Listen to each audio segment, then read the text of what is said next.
Elle est magnifique, honnêtement. Elle pèse un peu, donc ça commence à faire des traces dans le cou.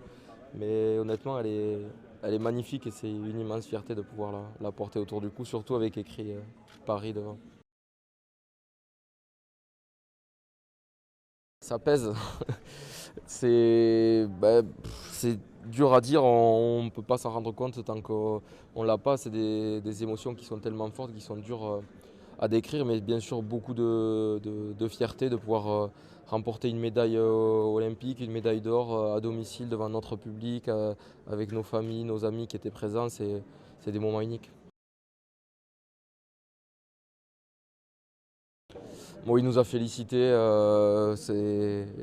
C'était incroyable de pouvoir juste échanger quelques mots avec lui. J'avais pu échanger avec lui l'année dernière avant la Coupe du Monde, où on sait tous le résultat que l'on a eu. Donc voilà, ça a été partie remise de ce qu'il me disait qu'il fallait que je profite maintenant et qu'on célèbre ça tous ensemble.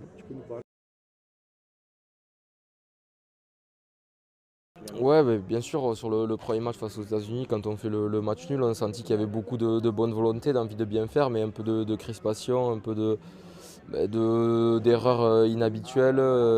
Et c'est sûr que le contexte y a joué. On n'est pas habitué, le rugby à 7 est pas habitué à jouer avec des affluences aussi grosses. Et évidemment, que de recevoir un événement comme les JO à Paris, d'ouvrir la compétition, il y avait beaucoup d'attentes autour de nous qu'au final on a plutôt bien géré. On a démarré petit à petit la compétition pour finir de la meilleure des manières.